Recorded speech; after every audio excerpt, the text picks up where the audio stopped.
Good evening, everyone. Welcome to class. This is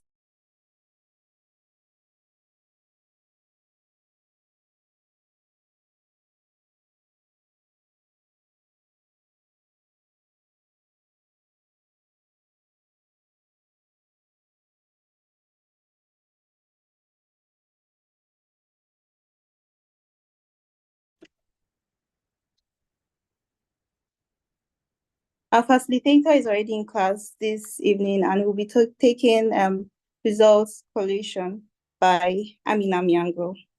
So I'm just going to go ahead and introduce our facilitator for today. Amina Miango is a Nigerian trained lawyer, researcher, and trainer with over 9 years experience working in election management and administration. Her research cuts across the electoral process, election legal framework, electoral disputes, resolution, human rights, and compliance. She is passionate about free, fair, and credible elections and believes a sound knowledge to electoral practices by citizens is a first step towards achieving that. She is a strong believer in the rule of law as a tool for justice and equality. So, ladies and gentlemen, our facilitator for this evening, Amina Miango. Please, if you have questions, you can drop them in the chat box. So when we are done with the class, you can go ahead and ask your questions. Welcome, Ma. It's great to have you here this evening.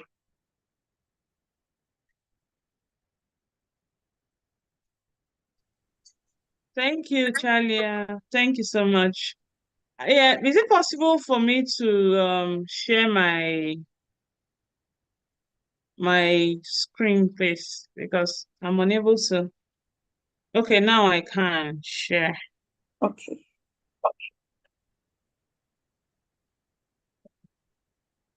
Mm.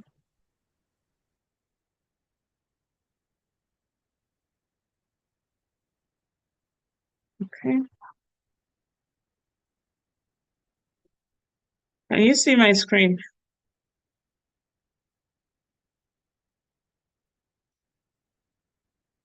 Can you guys see my screen? Yes, we can, but it's not projected.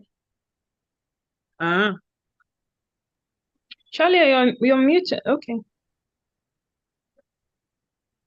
What about now? Yes, we can still see. Yes. You can see collation of results. Yes, but it's still not projected, but we can see the screen.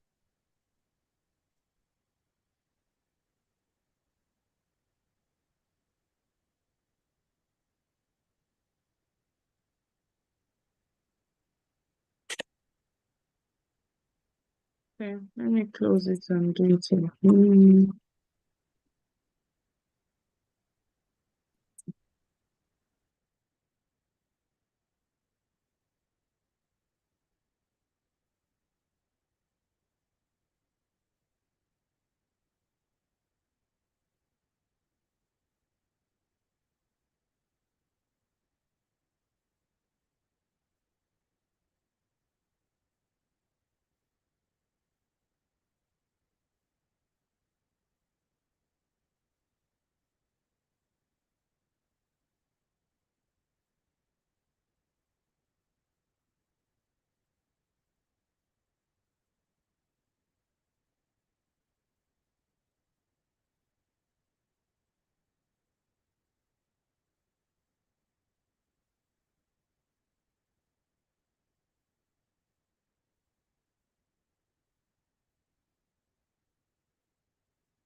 Is it visible now? Yes, but it's still not projected.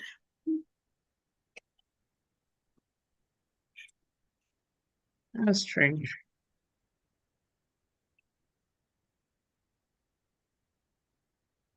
Are you saying you cannot see any of my slides? No, we can see your slides, but they are not projected. Yes.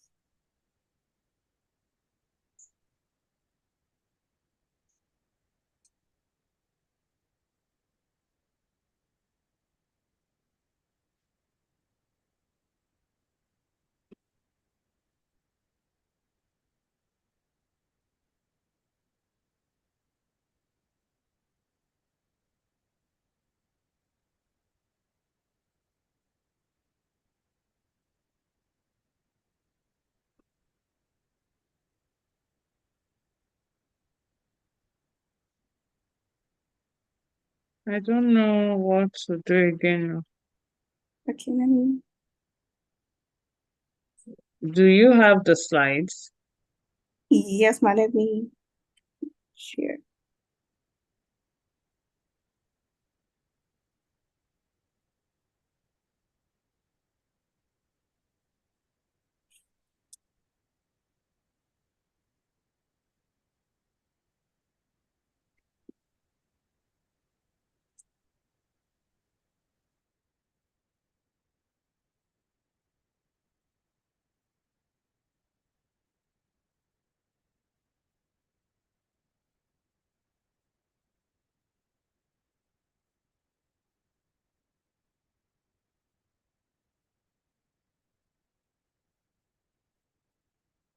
Okay, so while you share the slides, good evening everyone. It's good to have you in class. Hope you're all having an amazing weekend.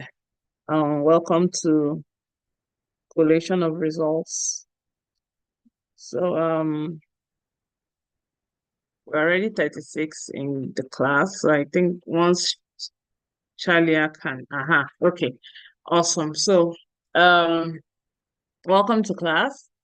So we'll be talking about collation of results and then some other other things, some other little things that happen post election. Next slide, please, Chalia. Sorry, thank you.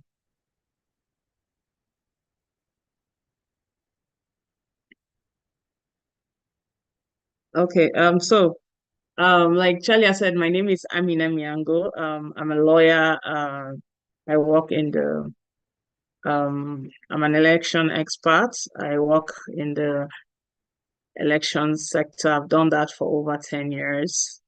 And it's always nice to take this class because it's my own little way of contributing to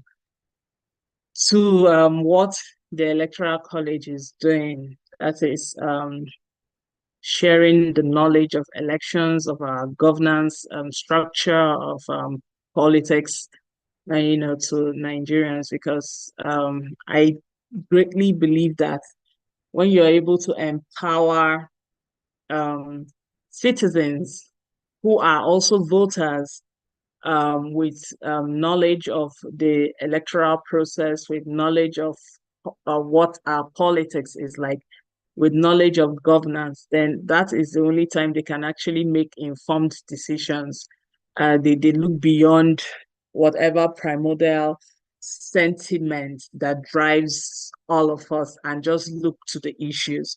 So I'm really passionate about citizen civic education, voter education, if you may put. So though my course is meant to be collation of results, I'm so sorry there's no light. So everywhere my windows are open and most likely some noise will be filtering in from places. So I'm really sorry about that.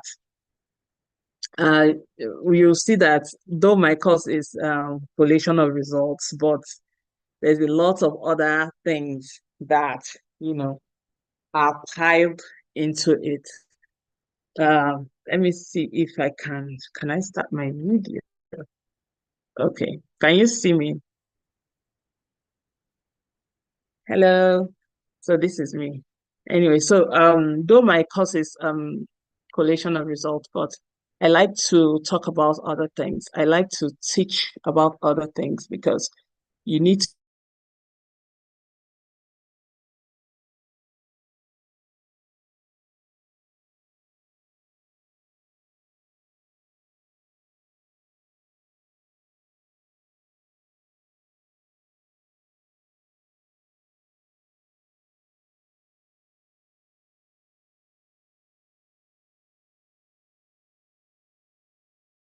Ma, you're muted. Okay. Can you hear me now? Yes, we can hear you. Okay, so it's saying my internet is unstable. This place, the network is usually bad. Let's just hope that the gods of net connection allow us to have this class peacefully. So like I said, I like to talk about other things, beyond collation of results. Though our topic for today is collation of results, but it's there's no harm in getting to know other things about the electoral process. So we're going to start with the electoral cycle. The electoral usually people see elections as this one-off thing, a one-day event that happens and then it ends, yeah. But before that one-day event, there are a lot of other activities. There are a lot of other planning. There's a lot of other, there are a lot of other activities that went into the planning of the elections. That is why experts do not see elections as a one-off thing. They see it as a combination of different things. And they see it as a cycle, yeah, that encompasses different activities. So they call elections the electoral cycle, meaning there are so many things beyond just the election proper. And then in that cycle, they divide the cycle into three. So you have the post-electoral cycle, you have the pre-electoral cycle, you have the electoral cycle. So basically, pre-electoral cycle is made up of that period just before the electoral cycle, where you have things like you handle things like budget planning, you create the election calendar, you train election ad hoc poll officials. You do registration of political parties. You do registration of voters, and all those things. Do voter education. Even though for me, I think voter education should be an all-round thing. But those are some of the things you find in the pre-electoral cycle. Now, the electoral cycle has to do with that period where you vote, where campaigns happen, where results are counted, voting and results. That the electoral cycle is the timeline where collation also happens. So in the electoral cycle, the electoral period, you have things like nomination of candidates, you have the campaign, you have the voting, you have results, collation and all of that. Then the post-election period, which we are in now in our Nigerian electoral cycle. Basically, you review the elections that has happened, then you do reforms. It is legal policy reforms,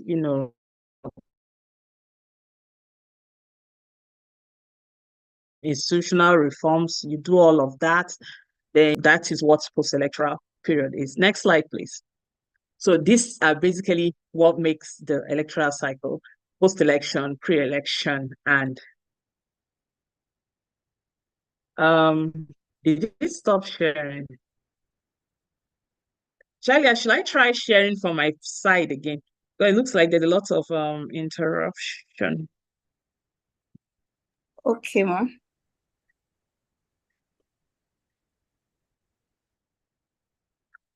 Let's see.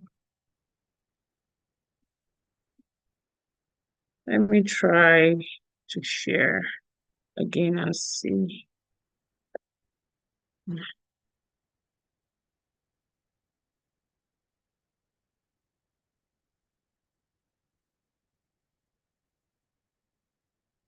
What is happening? Okay. So yeah, where is that slide? I'm so sorry. I'm having a bit of we're having a bit of interruption. So sorry about that. I hope that after this will be we can just um anyhow the slides come out, please just manage it. They'll share with you you. I don't know whether they've shared it already with you, or maybe they'll share with you after class. So just manage it so I can see what I'm talking about. Yeah, so so like I've said earlier on, election is not a one-off activity. Is it is an event made up of different activities, and you have the pre-electoral cycle, which you have the budgeting, the election calendar, training of staff, voter and civic education, registration of political parties, party financing, and all that. And then we have the electoral cycle, where you have things like nomination, campaign, voting results, and then the post-electoral cycle, where we talked about review of the election that has happened, reforms of legal frameworks, institutional reforms, delimitation of constituencies, and stuff like that. So, um, when you talk about collation of results, yeah, um, it's all part of what we term election results management. Basically, this process, this process basically says that election results must be managed in such a way as to fulfill the demands of a more effective electoral system. That is, when you are doing at any point in time, for you to, during elections or after elections, when results are being collated, you have to take three things into accuracy. How fast are you compiling the results? How transparent is the process um, of compilation of that result, and how accurate it is? Maybe in later, when we start talking about collation proper, we will get to we'll get back to this, then you'll understand it better. So there's one thing I always talk about too. Um, Election is a legal event. It is not just about the politics. Before any election takes place, when I mentioned about reforms, I talked about legal reforms. So before any election takes place, there has to be the legal framework that is providing for that election. So when we're talking about election legal framework in Nigeria, mainly we're talking about the Constitution, the Electoral Act, and then the INEC regulations. I hope I'm not losing you. Hope you are with me. Yes, ma'am. At least raise your hands or write something so I'll know. Okay, so when we're talking about election legal framework, of course, these are not the exclusive documents that make up the election legal framework. There are other small other documents, but these are the main things when you talk about election legal framework. So we talk about the Constitution. The Constitution is, everybody knows that the Constitution is the supreme law of Nigeria. And it is from the Constitution that every other law gets its validity from. And it is the Constitution that sets up INEC. It is the Constitution that gives INEC its powers, the power to conduct elections, the power to conduct referendum, the power to register voters, the power to register political parties, and on and on and on. So, but because the Constitution is very brief with the powers that it donates. So when the Constitution was creating INEC, it just created INEC, donated some powers, and then left it there. Now, the Constitution also provides that the National Assembly can make laws for every aspect of governance. It is from that power that the National Assembly has that the Electoral Act exists. So the Electoral Act is a creation of the National Assembly, created to guide federal elections, basically. And it is in the Electoral Act that the powers of INEC that were donated under the Constitution are expanded to include, it explains it much more better. So when the Constitution says INEC has the power to register voters. Yeah, the Electoral Act now breaks it down further, how the registration of voters is going to happen, who are the people that will be registered as voters, how do you register them as voters, and all that. So when the Constitution says that INEC can register political parties, the Electoral Act now goes and gives the steps for registration of the political parties, gives the requirements for the registration of political parties. So outside of the Electoral Act, we also have INEC regulations, especially the regulations and guidelines for the conduct of elections. Of course, there are other regulations like the regulations for registration of political parties, regulations for registration of voters, regulations for nomination of candidates. All these are also regulations. They are INEC regulations created by INEC. Remember, I said that the Constitution created INEC and then gave it powers, yeah? And one of the powers that the Constitution gave to INEC is to make regulations, yeah? So, because of that, INEC decides, okay, the Electoral Act says we have the powers to conduct elections, and this is how we conduct the elections. But the Electoral Act also is not very explicit, yeah, because I mean, if you want to break down everything, we'll have an Electoral Act that is like 1,000 sections. You understand? So that's the whole point of this, of why the law just provides the larger law will provide for a general power, then there will be an act that explains it, then there will be a regulation that further breaks it down. Because if we are saying the Constitution should explain everything, imagine if the Constitution also in creating INEC, is also breaking down how registration of voters will be done or how voting will be done. We'll have a constitution that is like probably 2,000 pages. In fact, even more, because it's not only INEC that is created under the constitution. You have the police, you have the military, you have other agencies of government. So the whole point is to decongest make the law simpler, tidier, and all. So the INEC regulations, especially the regulations and guidelines for conduct of elections, basically further breaks down the powers, the functions and everything as contained in the Electoral Act.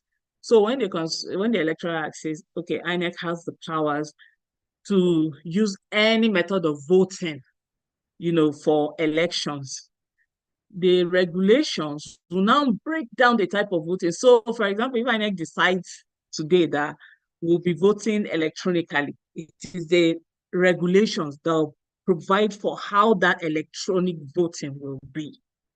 You understand? Or if the Electoral Act says that INEC can transmit results in whichever way they want, then the INEC regulations will now break down the process for transmission of results. So that's basically what the INEC regulations does.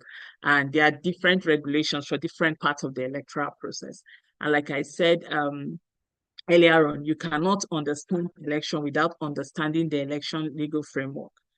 Yeah, so basically that's what it is. If you have any questions, please note it down and I'll answer after the class. So let's enter our collation proper. I'm trying to rush through because my laptop battery is fast running down, but we still have enough. It should take us through the class. So what is collation of results? For those who have participated in elections, yeah. I'm sure you remember this process where after you finish voting and counting has been done in your polling units, the copper, the presiding officer will carry the results. He will write it on one sheet, and then when he's done, he'll just put everything in his bag, and then they'll pack up, and then they'll go. He's going somewhere to submit the results. That's basically collation. So what is collation? Collation is the tabulation or summation of votes cast at an election. Basically, it's addition of votes. You add 200 to 300 to make up 200 to 300. Okay, my maths is bad. That's 500. Yeah, yeah, 500. So whatever votes a political party gets, you add them to reach a particular number, and then you move the results for a particular place to the next level of collation. So collation is an important aspect of election day administration, if not the most important. Why do I say if not the most important? It's easy to have a free a free voting. Sorry, I like to go through messages in case there's anything. Okay, so it's just you people introducing yourself as you enter class.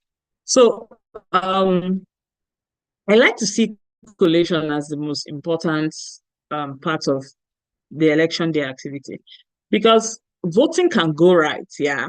You voted and everything is fine, and then during collation something happens to the results, and then everything you've done on that day, they're waking up in the morning, they're coming to open the polling unit early.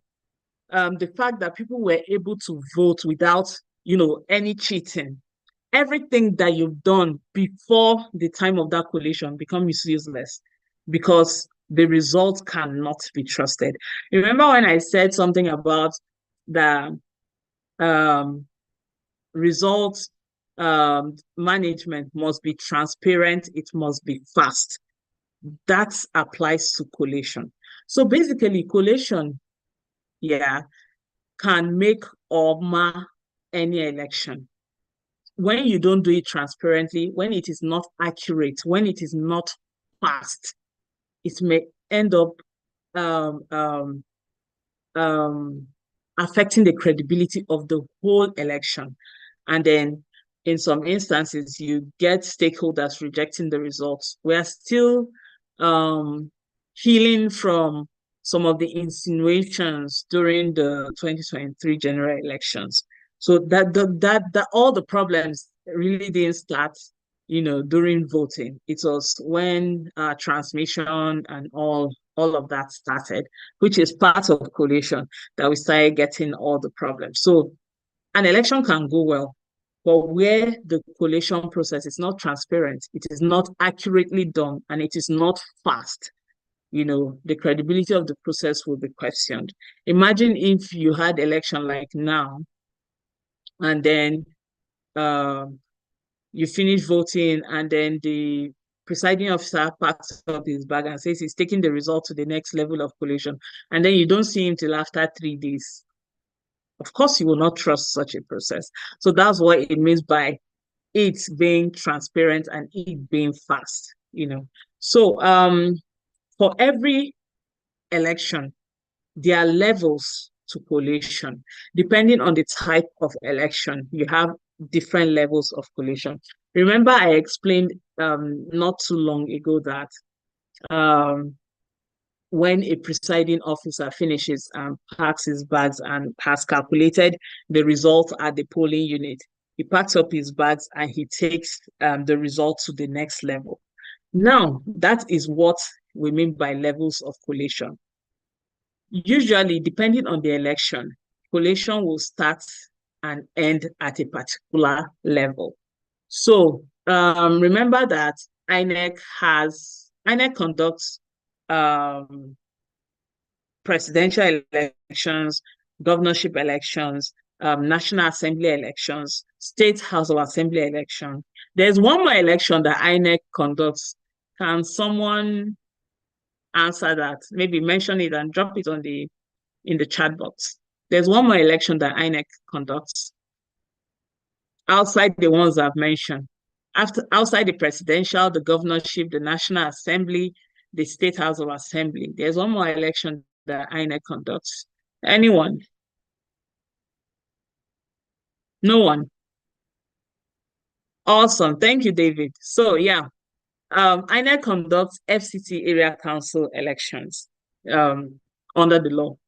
So if we are talking about FCT area council election, it's just like every other local government election in the states. But because the FCT is the Federal Capital Territory, it is INEC that conducts that election. And for area council elections, we basically have two positions. That's councillorship and chairmanship. So for a person, for an election, a councillorship election, how is collation being done and where does collation end? Remember that the smallest unit of activity of every election is the polling unit. Yeah. That's where people get to vote and that's where results emanate from. So if results emanate from the polling unit, where does it go to? So in councillorship elections, for example, the area council is divided into wards, and the wards or the registration area, councillors represent registration area or ward at the local government. So in other words, for a councillor to win an election to become councillor, he has to win the majority of votes cast in his registration area. Yeah. So, and where are the votes cast? At the polling unit. So when a presiding officer gathers his bag and moves the result for councillorship election, they head to the registration area collation center. At that place, all results from polling units under that registration area or ward. I'll use registration area is the same thing as ward, as you can see on my screen. So all the results under the polling units under that registration area will come to that collation center, and then they'll calculate it. They'll sum it up, and then the person with the highest number of votes, the political party with the highest number of votes, their candidate is declared winner and he is returned as elected. Because it is for councillorship, that is where it ends. Remember, I said that every councillor represents a ward. Now, it is the same area council's election, but this time around is for the chairman of the area council. Remember that the area council, like I said earlier on, is or the local government or area council. The chair is divided into different wards. Now, for somebody to be elected chairman of an area council, you have to score majority of the votes cast in the wards, in that area council. So if it is for chairmanship, the collation of results, when the presiding officer brings the results to the registration area and they collate all the results for the chairman candidates under the area council, they collate it, they tabulate it, and then it doesn't end at the RA, remember, because it is for chairman. So they'll carry the results for the area council, for the registration area, for the ward, and then they'll take it to the next level, which is the local government area collation center. There, all the results from the wards that make up that area council or local government area are collated. And then the winner, the person with the highest number of votes, and when the person fulfills all the constitutional or legal requirements, the person will now be declared winner, returned and declared winner. That's how it is for chairman of LGA. Now, where the election is for a state house of assembly constituency, from the polling units, all the results are gathered at the registration area. And for some state house of assembly constituencies, sometimes it's made up of one local government, sometimes it's made up of two local governments. So depending on if it is one or two local governments, where it is one local government, of course, at the local government collation, there will also be a State House of Assembly collation officer who will then collate for the local government and then return this person elected state as assembly constituency.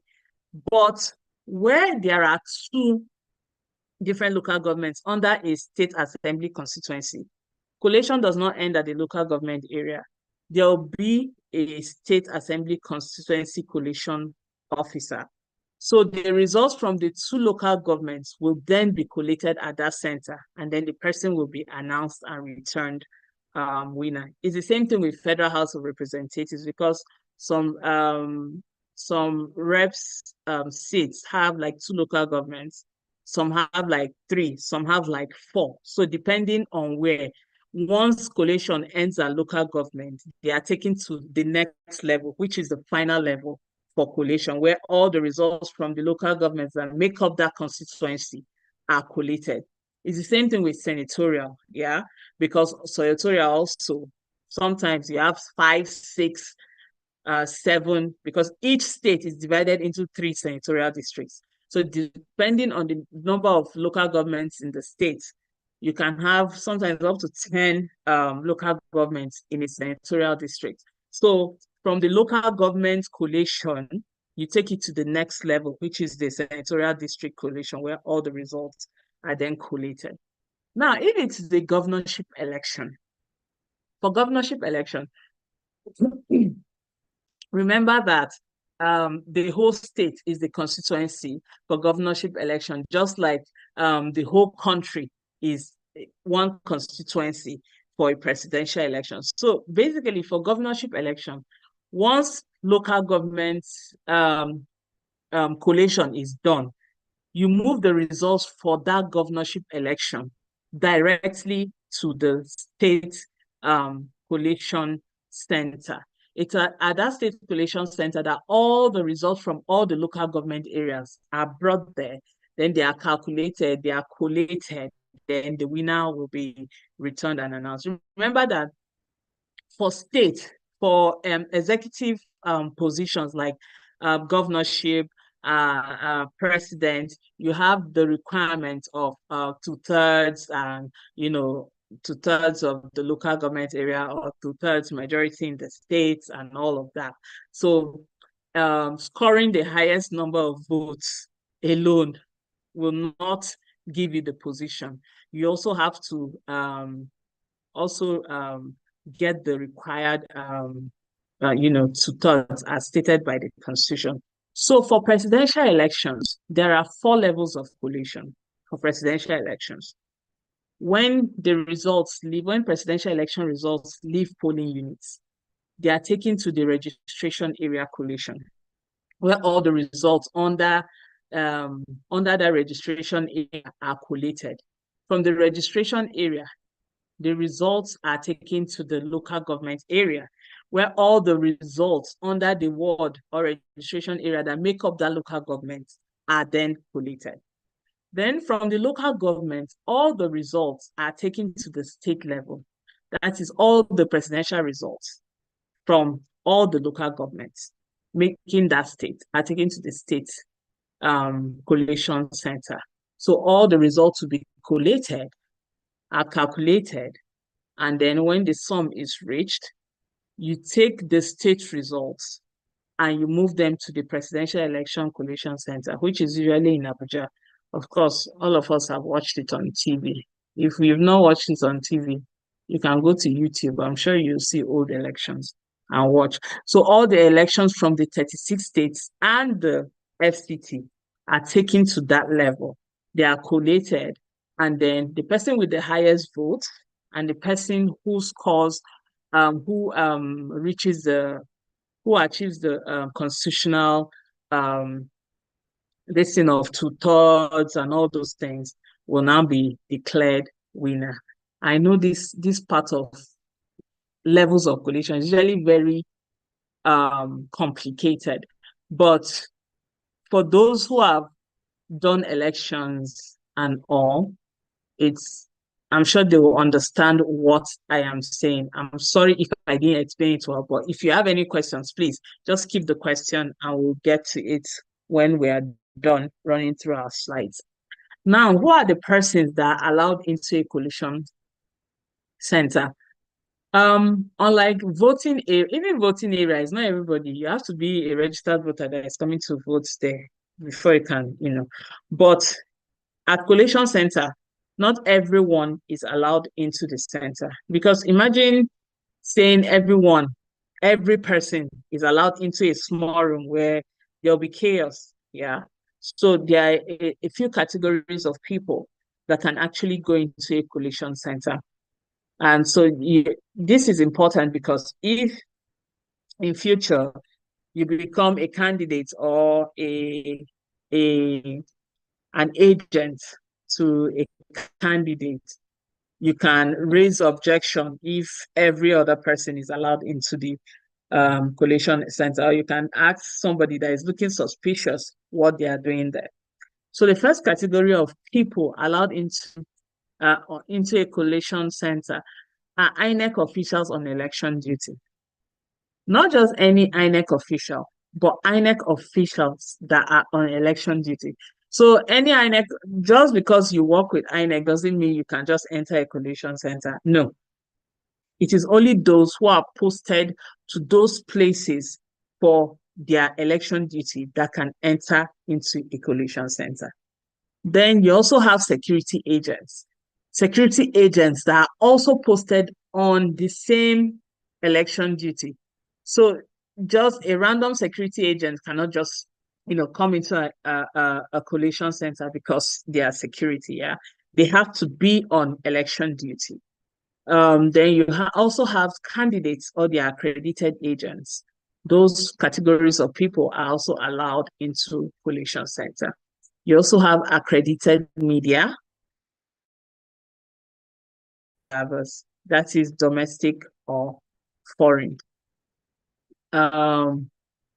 Okay, so usually during collation, yeah, you find instances where party agents refuse to sign the duplicates of results, because on every result sheet, there's a provision for party agents to sign. So in some instances, party agents refuse to sign, probably because they are not happy with their election results. And in the past, as a result of that, they've dragged INEC to election petitions and said, oh, okay, we did not sign this result, so we did not accept it, so the result is invalid. So the court, in its wisdom, realized that if you allow people to refuse to sign and then come back later and say, okay, the result is not valid because I did not sign, then you'll be causing a lot of problems. So the courts decided that whether you sign, whether you don't sign, it doesn't invalidate the election results. What are some of the challenges that you face, that collation faces? I think one of the major challenges, yeah, is election personnel, because on election day we deploy hundreds of thousands of election personnel, and among them are those of good character, those of bad character, those who are well trained, those who are not so well trained. You have all kinds of people, and where you have a cocktail of different people, yeah, coming into election work, and and then you have poor oversight functions over them. There's bound to be problem, yeah. And then also where our collation is done manually. It is manually done. We do not transmission is manually done. You carry it from one level to another manually. Yeah, physically. You carry it from one level to another manually. So if you're doing all that, you're bringing results from very rugged terrains. Sometimes you have to cross oceans. Sometimes you have to use canoes and bikes and all sorts to get to collation centers. Yeah. If imagine the kind of stress and the kind of challenge that that poses. So we while we when we talk about challenges, that's also a very major challenge. Then we're also talking about, I also mentioned new technology. The reason why I mentioned new technology was because of the experience during the 2023 general elections. Um, a lot of people did not understand that the IREF portal wasn't a transmission portal. It was just a result viewing portal. So because of that, there was a lot of uproar about what has happened to the results. If you're saying you're transmitting through the results, why are some of the results not clear, and all that and all that and all that. So in some countries where new technologies, where I remember having a conversation with somebody years ago about technology and elections. And he said he was a country director for one of these NGOs that do a lot of election work. And he asked me a question. He was like, why is everybody talking about technology in elections? I said, well, because it has the capacity of improving our electoral process and all that. And he was like, are you sure? And I didn't understand why he said, are you sure? But I think 2023 made me understand more why he asked that question. And recently, while working in Senegal for their presidential elections, I got to understand that we make elections too complicated in Nigeria. Like our process is so complicated. So it takes a lot. It creates space for suspicion. It creates space for the process to be tampered with. It creates space for all of that. Yeah. And the Senegal election, despite, like, anybody that followed the Senegal election before the election, like all the things that happened, everybody was like, this election was going to be hot, people are going to fight, the results are going to, but they had such an amazing election that day. When I stepped out to go around, I was like, are these people having election? Like this is what people call election in this place. People are not fighting, nobody is fighting, nobody is dragging anybody. Nobody is saying the results that they uploaded on IREV was, not good, because they kept it simple. They didn't, there's no technology, anything that they added anywhere. No, they just kept it simple. And it took me back to that conversation with that man all those years ago, that technology is, yeah, why technology is good. Yeah, because of our population and because of all of that. But it's not the answer. It's not the absolute answer to our elections, especially when that technology can be, I mean, anybody that is technologically savvy can enter and do whatever it is they want to do with it. So, you know, I also think when you're when we're talking about new technology in elections, we have to use new technology. We have to use it sparingly and carefully in our elections. And then also we have the issue of interference by stakeholders. Nigeria elections is very funny. So, you mentioned accredited media and accredited observers earlier on. There are instances that you see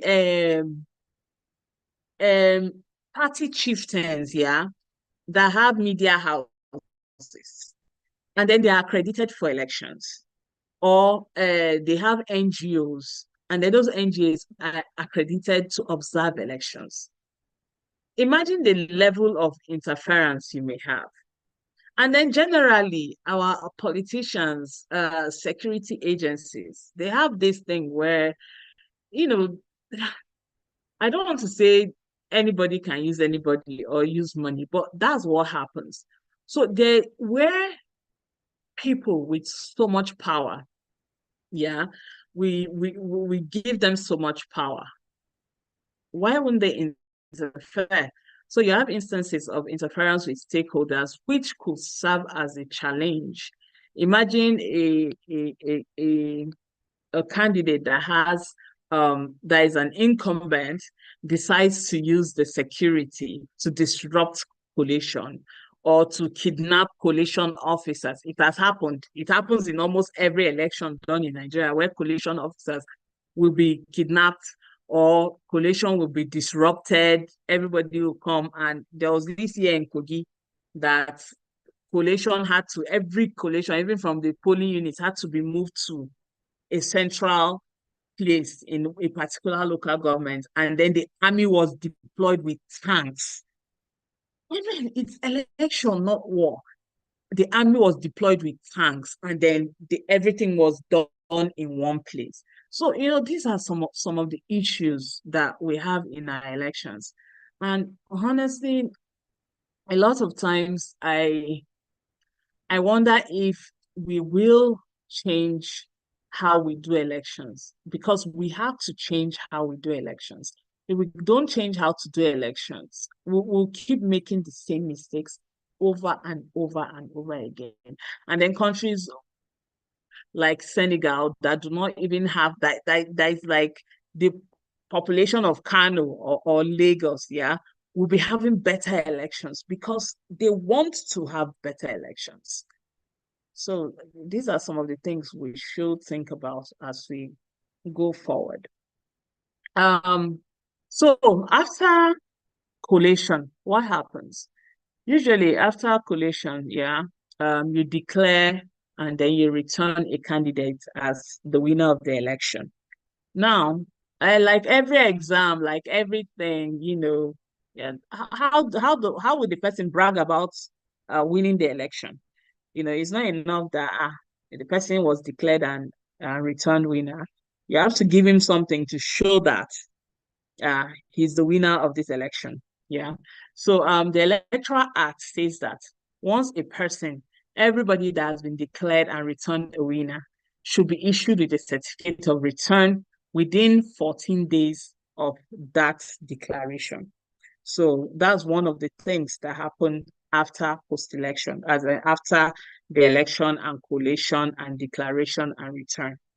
Then you also have people who will not agree with the results of the election. And of course, election is illegal. Like I said earlier on, is a legal activity. How does a person who feels like the election was not free, who feels like they ought to have won the election, what do you give them to be able to, take out that feeling, to be able to challenge, that election? So the law, in its wisdom, decided that, okay, let's create election petition tribunals so that it will be distinct from normal courts. Yeah.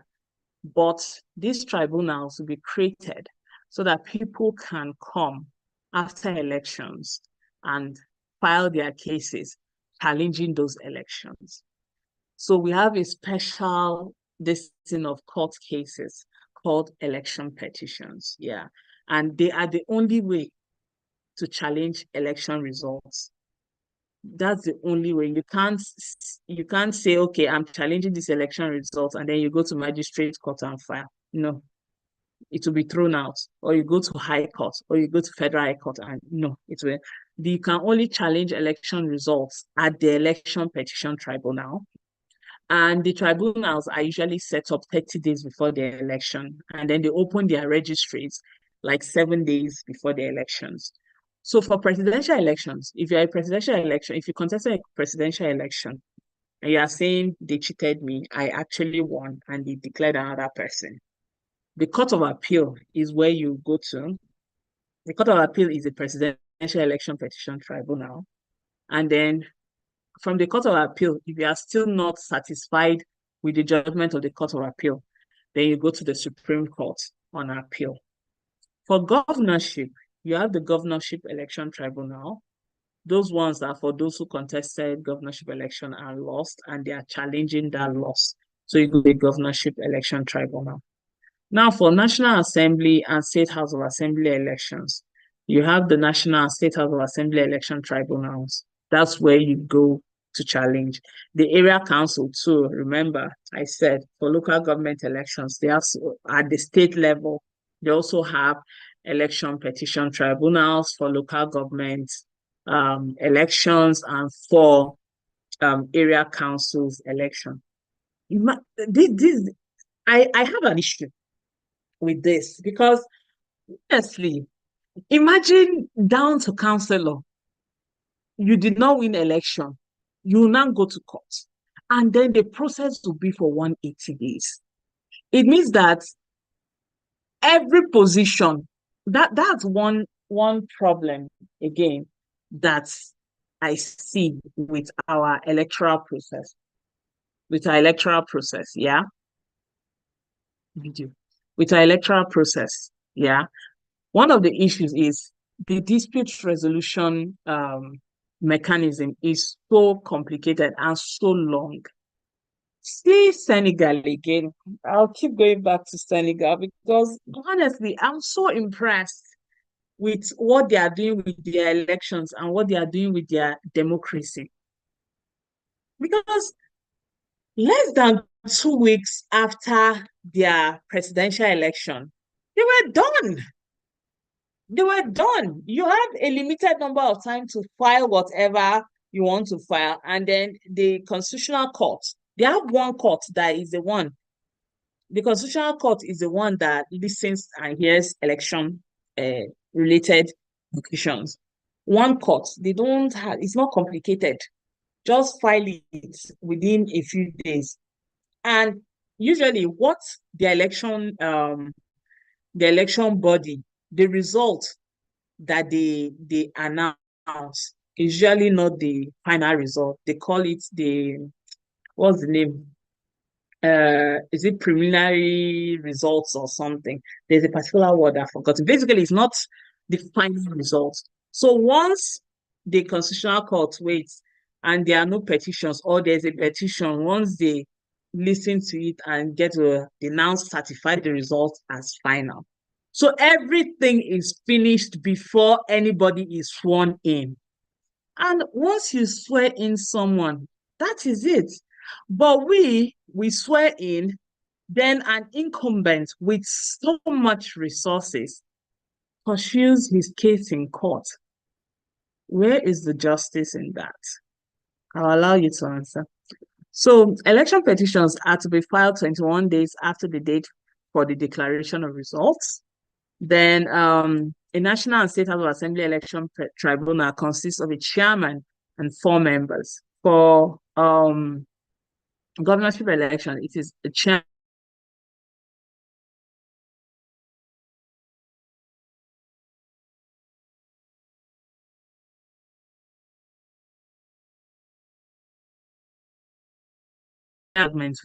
within 180 days from the date of filing of that petition. Appeals from election tribunals shall be heard within 60 days from the date it is filed. The Court of Appeal is the final court for appeals emanating from the National and State House of Assembly election tribunals. The Supreme Court is the final court for governorship and presidential election petitions. And then I mentioned ADR in elections. ADR is basically alternative dispute resolution, and it's basically advocating use of other means of resolving disputes like mediation, negotiation in electoral disputes. Nigeria is not using this yet, so it's something that we are advocating for the use. I think that is all. So let's have your questions. My battery is remaining 19%. So let's have your questions so that um I can answer them. Where's my phone? Okay, thank you very much, Ma, for that Okay. class. If Okay, it moving goes on. off, I can always join on my phone, so it's not a problem. Okay, well. We have Akirele Peter. I've asked you to unmute and ask your question. Yeah. Okay. Thank you very much for the presentation. Yeah. Am I loud enough? No, please, can you be louder? Okay. Am I loud enough now? Yes, you are. Okay. Thank you very much for the presentation. It was very enlightening. So I have 4 questions. I'm sorry, I have 4 questions, but I have to ask. I can't after hear you. Oh my God. I said I have 4 questions. Am I clear now? Yes. Let me lift the laptop. 4 questions. Okay, go on. Yeah, four. The first one would be knowing that INEC can decide what method of transmission Hello? it uses. Hello, can you hear me? Akirele. Hello, can you hear me? Yes, Okay, we I can. think I can see your 4 questions Oh on yes. So the. so in case you can't Okay, hear me, I wrote it let me down just. here. All right. For the sake of network, please.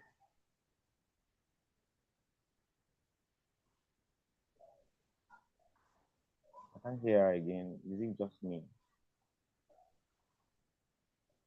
Okay, Ma, shall I read out the questions for you? Okay, since she's off, she will join me in a bit. Can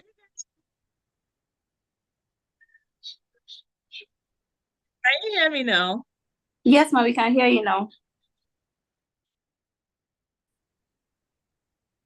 Hello? Okay, I was kicked out. I think network. Okay, Okay. so before I left, I saw the questions. I think the questions were on the chat box. Okay, Ma, can I read them out for Okay. you? So yes, please read them out, please. Okay. The first question, he says, why do they say the winner of an election returned winner, even though the winner has never been in that position before? Now, should I go ahead and read all the questions, or you answer them?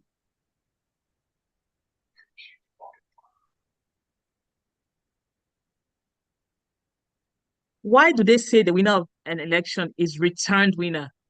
It's a legal language. It's nothing for you to be overly distinct. It's a legal language. I don't even know how it came to be, and I've never actually thought about it. But they are also no, they are returned elected. That's the language of the law. You are returned elected, not returned winner. You are declared winner, and then you are returned elected.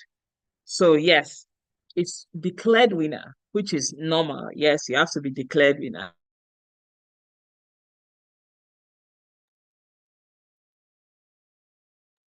So the next question, is there any law that says only registered party agents can represent a party during election?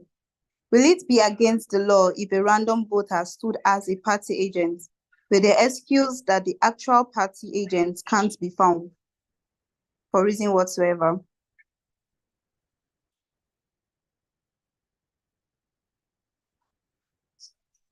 Since she left the call.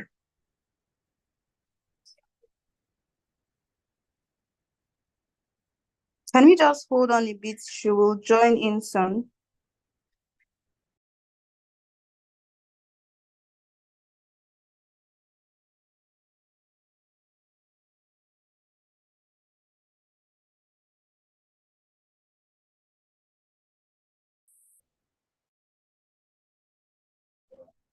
Hello, Charlie. Can you hear me now? Yes, ma, I can hear you now. Okay, so sorry. It went off again. I had to join with my phone and step outside and look for network. Anyway, Okay. so what's the second question, please?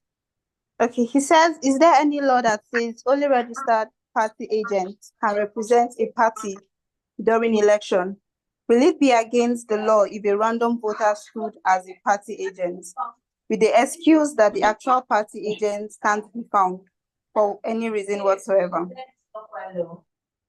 Yes, the Electoral Act says every political party has to submit a list of party agents, which INEC will now accredit.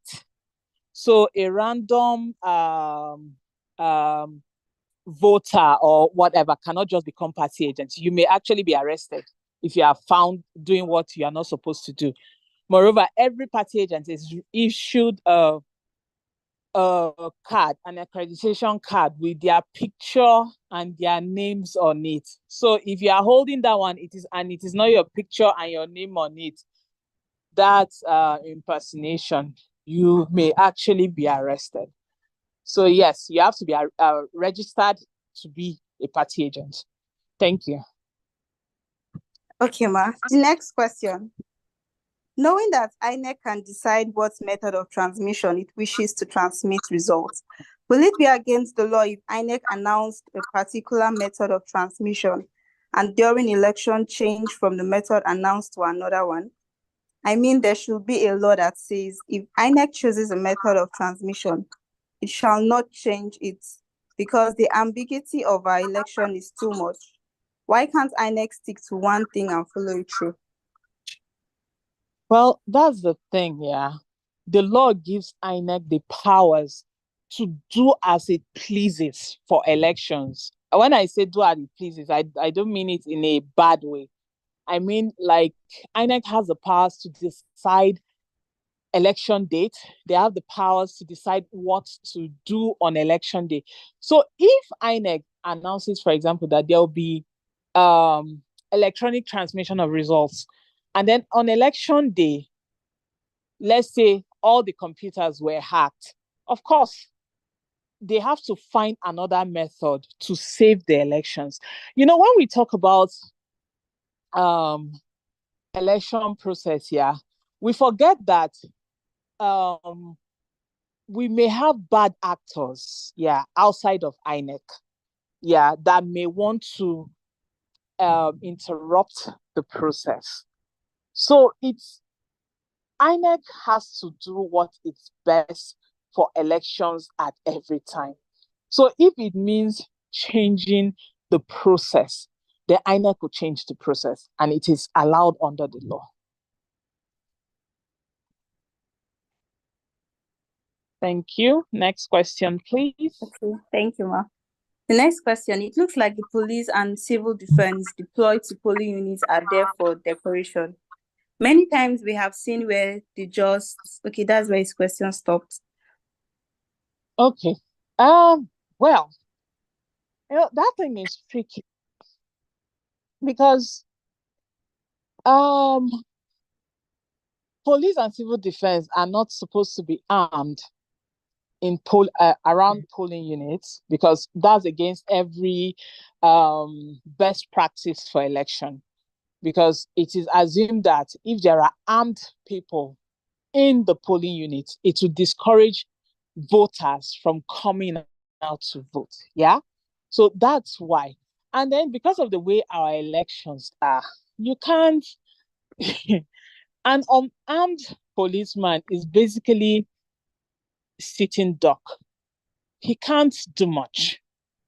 And it brings me to the issue of every one of us is responsible for the way our election is. Yeah, I know. Yeah, INEC. Yeah, INEC is a problem. Our politicians are the problem. But the thing is, it is not our politicians that actually go out there and disrupt most of the time. They just sit in their homes and send people to disrupt. So we have to tell ourselves the truth that if we want elections that work, we have to also do our own part. And police shouldn't have to carry arms to the what do you call it, to the voting polling units. They shouldn't have to. I mean, other countries, their police don't, and they still vote peacefully, and they still finish their elections, and they still choose the leaders that they want. I think the problem with Nigeria, yeah, we are not yet there. We are not yet there in. I don't think we understand how important elections are. That is why our election is still the way it is. When we realize the importance of elections, when we realize that we just mouth elections have consequences without actually believing it. When we get to that level where we understand that elections do actually have consequences, then maybe we'll understand how important our elections are.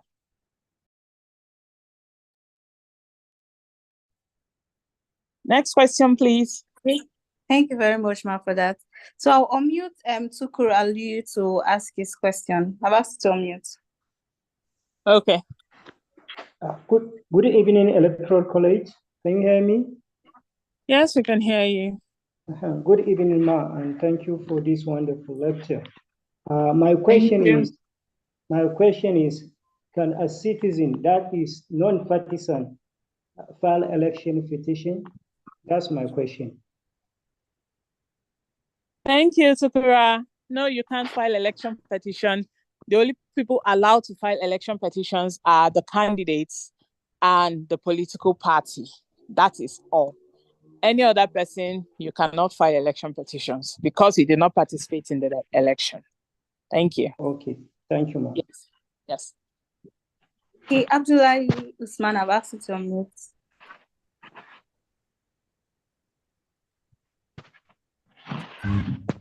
Hello, good evening, all. Hi, good evening. Thank you for the presentation and thank you for the opportunity to ask questions. Mine is actually more of a comment. As you rightly mentioned about the collation center, the collations, there are a lot of things actually that happens there that makes people efforts to be in vain. I was opportune to be in election monitoring in the recent general election, 2023 general election. And Yes. after collecting the results, we monitor the election for a particular party. I don't want to mention the name of the party. We collect the result from the polling unit for a particular ward. I supervise it. The result we collected, actually, we put it together and tabulate it. But later at the collation center, what was announced collation center was not actually what we get in our own copy. So I was wondering what was actually happened in that collation center. Something is definitely happening there. We are surprised and we presented to the party. The party said that they will challenge it maybe in the tribunal, but at the end of it, it didn't go in the favor of the party. So my own is how can we make the collation center to be more transparent so that not to waste people's effort. People will come out early in the morning, they will make both will be compiled at the polling unit, but at the collation center, something actually happens there which we are not very happy about it. How can we make it transparent at the collation center so that more people will be involved and see the collation process? Thank you. Thank you so much. Honestly, that question is, well, there's nothing you've said that is actually a lie.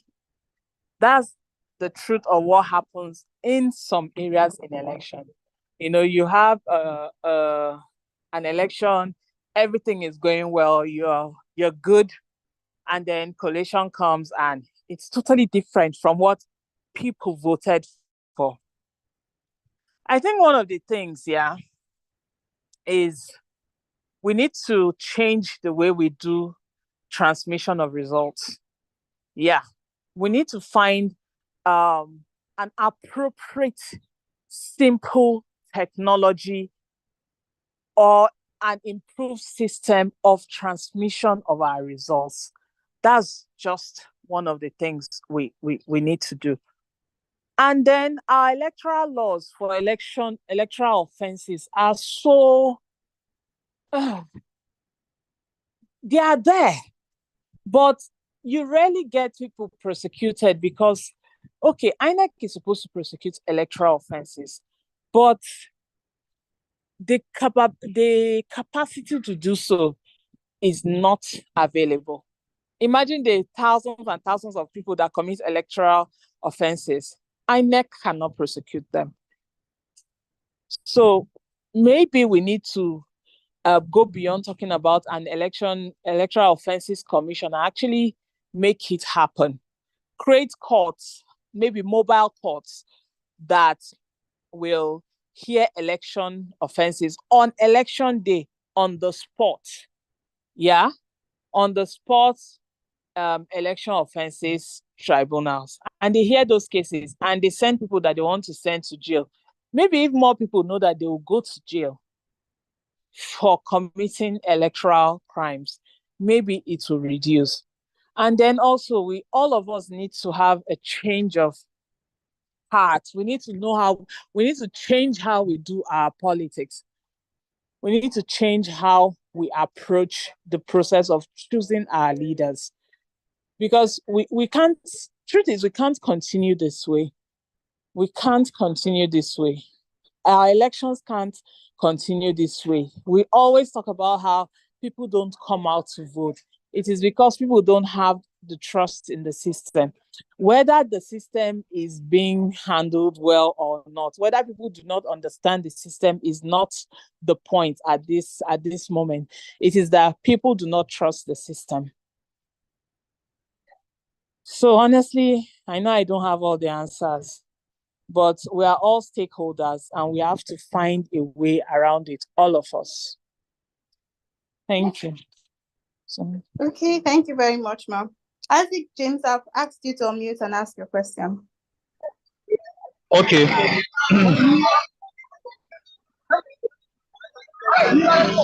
Hello, good evening. Hello? Good evening. Yeah, this is Isaac James from Jos. Hi, Isaac James. I'm all right. I enjoy the lectures. Yeah. I've been conducting elections right from when it was manual to the card reader and of course Beavers of recent. Yeah. You know, and I've been trained by INEC for all those elections. With clarity, I remember that in most of the elections that I've conducted so far, INEC told us during the training that while collation is going on, you know, voters or party agents are supposed to be, I think, 1 meter away from the collation center, from where collation is going on, particularly at the polling units. Yeah. But out of experience, if you look at what has been happening, while collation is going on, the voters choke the ad hoc staff. Yeah. I remember in one of the elections I conducted, I started throwing up. The atmosphere was not conducive, you know, I was just throwing up because the whole place was choked up. And what they were doing was unconstitutional. Out of experience, I have never seen any party, you know, that have placed that as a petition against either INEC or, you know, any other person. Why is it so? Why is it that parties are seeing it as something insignificant, you know, and they are not using it at the tribunal? I think that's my question. Okay. Okay. So let's be realistic. If I vote now at any polling unit, Yes. when people finish voting and they want to start sorting results, you want to you know how high the temper usually is, yeah? Of course, yeah. If you're at that point, you want to tell people to shift. But it's unconstitutional. Eh, see, there is the law. The law actually doesn't outrightly, it's probably under INEC regulations. So yes, while Yeah. it is against the law, in practice, you actually cannot tell people that oh, if people don't move, I will not count results. You want to die. Also, under the law, there are specific grounds, yeah, for challenging election results. And there are only, I think, 3 now. That issue of people crowding election is not one of them. Because at the end of the day, the law understands that people will always want to crowd. People will always want to know what is happening with their election results. People will want to be present and there.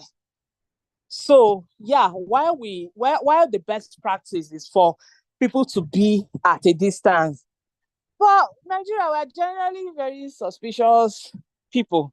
So I'm not going to vote and then go and stand 1 meter away and be waiting for things that have been known to happen as a result of that. I don't think I see it as really a non-issue. It's just one of those things that with time, when our process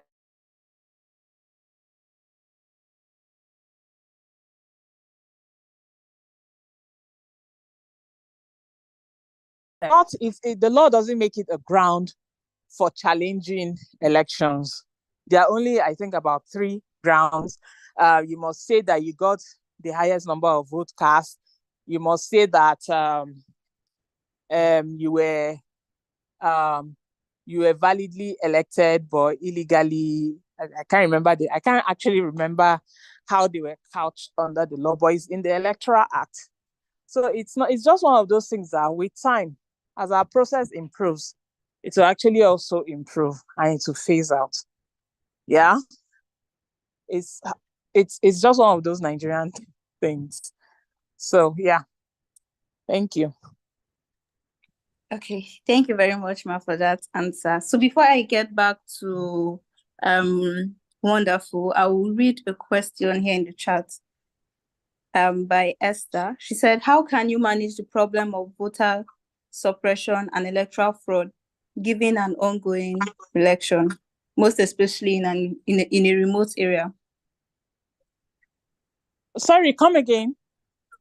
How can you manage the problem of voter suppression and electoral fraud given an ongoing election, most especially in a remote area? How do I answer that question? Okay. It all goes down to our laws again on election offenses, yeah? Because on a norm, no one should be able to stop another person from being able to vote. That's just what the law. You cannot stop a person that is validly registered under the law to vote from voting. That's all shades of it's an offense under the law. So, and where see it in over and over and over and over again, it means there's a lapse in the system. And how do you fix those kind of lapses? You prosecute offenders, you name and shame them, you make you send security agents to protect people who wish to vote. And then at the same time, you also change the mindsets of the people involved. You change the mindsets of citizens to step up and fight for what is theirs. It's a holistic approach. It's not just a one day, one time thing. It's something that should be taken from different angles. So honestly, it's a very difficult question to answer because at the end of the day, it's a multi-stakeholder stakeholder approach. That's how you approach it. INEC, security agencies, political parties, candidates, and then voters themselves. We need to strengthen our election criminal law process. It needs to be strengthened so that offenders can be prosecuted. You name and shame them. Usually, name and shaming usually works in some places, but I don't know if Nigerian politicians can be shamed, but we could try. Because the truth is, people don't just start stopping people from voting. It comes from somewhere, and usually from political actors. A random person cannot just wake up one day and come and stand in front of polling units without the backup and powers to say, oh, okay, some of you will not vote, or polling officials divert ballot papers to this place. It can't be done without some connivance from above. So it's a complicated problem, and to fix it, we need to approach it from different angles. Thank you. Okay, thank you, Ma, for that. Wonderful. I've asked you to unmute and ask your question. All right, thank you so much. Good evening. Good evening, wonderful. Thank you so much for the insightful lessons today. My question is, you had mentioned earlier in the course of the lecture that in Nigeria, our electoral dispute resolution procedure or process is cumbersome, bureaucratic, and complicated. So my question is, in your opinion, do you think this is systematic? Do you think it's intentional, or is it an oversight in drafting our legislations and our regulations? Thank you. Okay, so I have to be very responsible in answering these questions because one, I'm a lawyer, and then two, I work in the sector. Yeah. I think our lawmakers have the best intention, in making those laws. They just feel like, oh, okay, they stole my election that time, so it was the court that helped me. Let's make the court, let's make it in such a way that if the election tribunal does not give me, at least on appeal, I will get it. Because we've seen in a number of cases where the election tribunal gives one judgment, on appeal it is overturned, and then at the Supreme Court, the election tribunal gives one judgment, the Court of Appeal agrees with them. Then on appeal to the Supreme Court scatters everything, and gives another person. So I think they probably have the best intention. But like always, the best intention is to protect themselves. They are not doing it for Nigerians. Yeah. They are not saying, okay, doing 180 days, 60 days, 60 days. Won't it be too long for Nigerians to take? No. It is, okay, we need to be able to get our mandates back. So I'm not saying it's a bad thing for them to do, but I'm not saying it's a good thing either. It's not a very good this thing for the collective. It's not a very good look. I always say we need to think for the collective, not just for yourself, not just for your ethnic group, not just for your tribe. And tribe in this instance goes beyond you sharing the same, ethnic group or religion or whatever. It goes people with similar,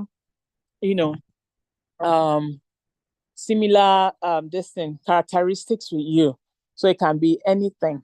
So we need to look beyond all of that and think for the collective. What is good for Nigeria is not this long election adjudication process.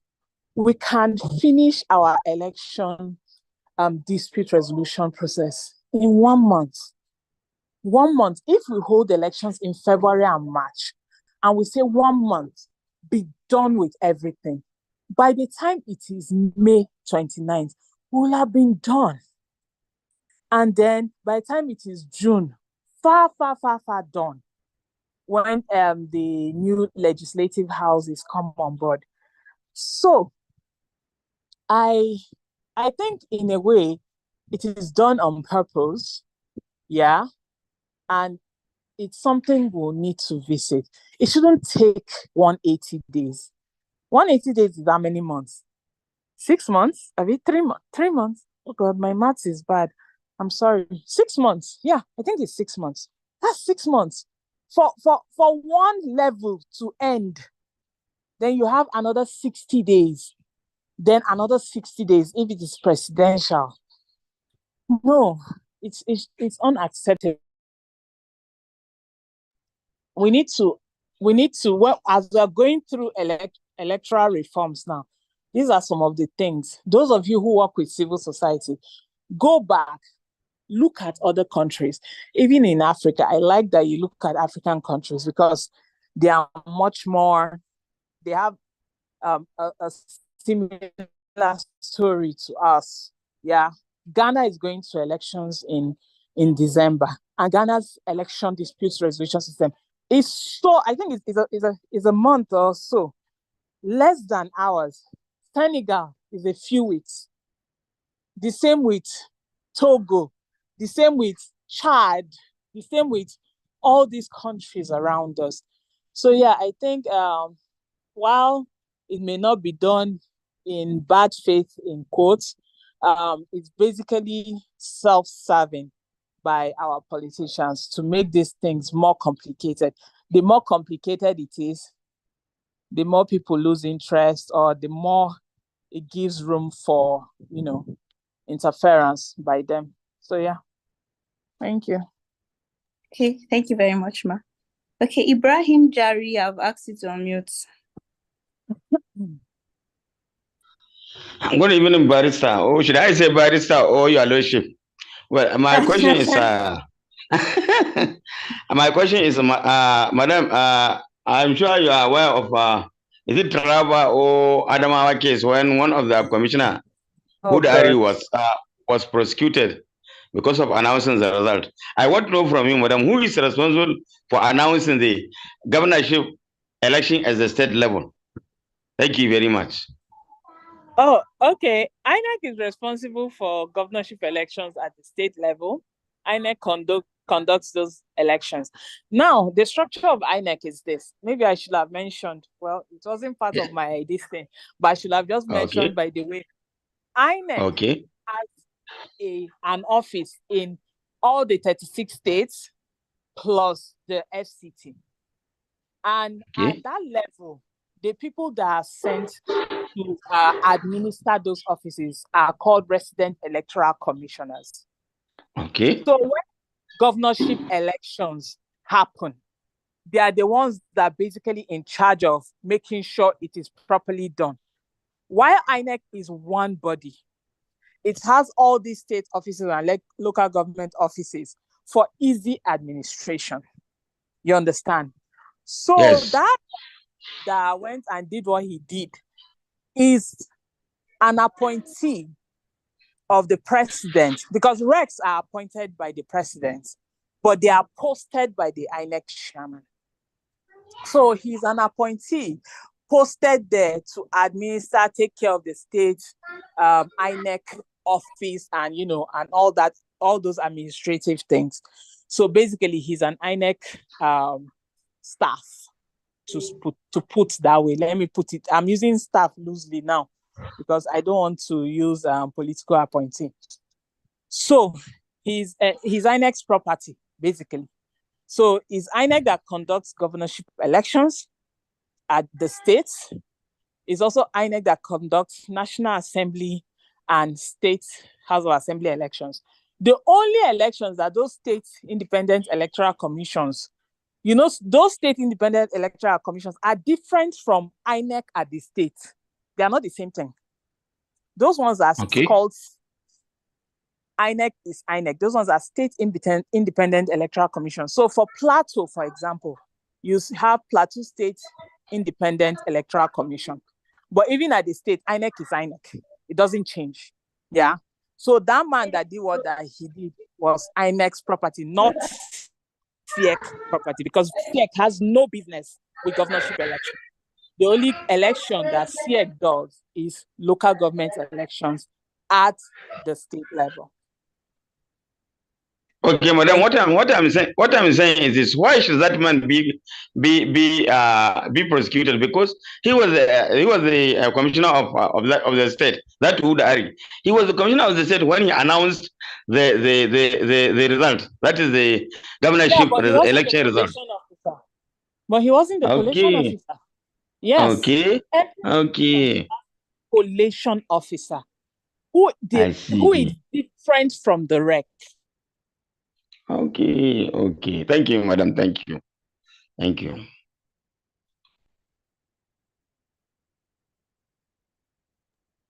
Okay, thank you. One person is the collation officer, and one person is the INEC chair, is the presidential election, because the INEC chairman is the national collation officer for presidential elections.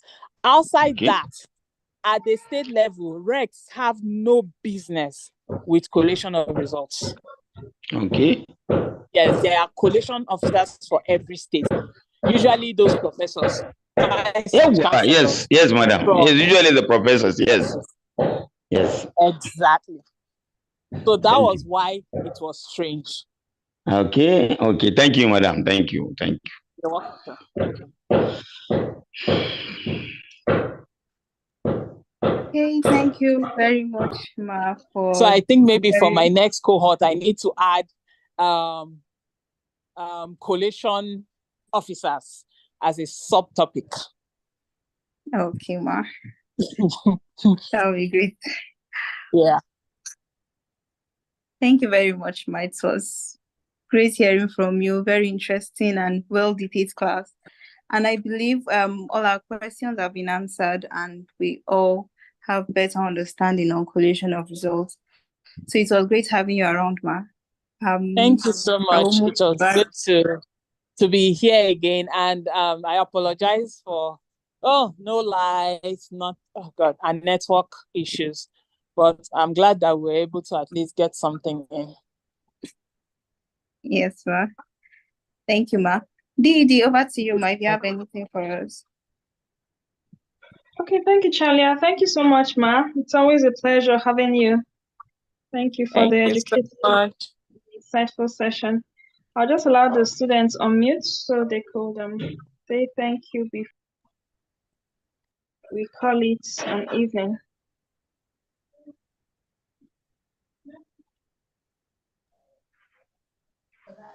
Thank you very much, Ma. Thank you, Ma. Thank you.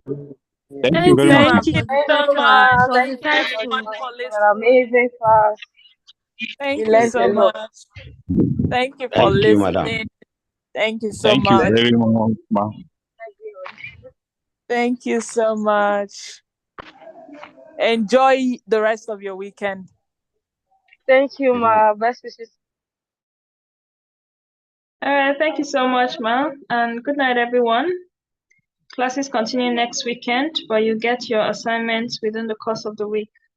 So tomorrow. Yeah. Oh yeah, today is Saturday. Tomorrow. Sorry, classes continue tomorrow. We have one more class this weekend before next week.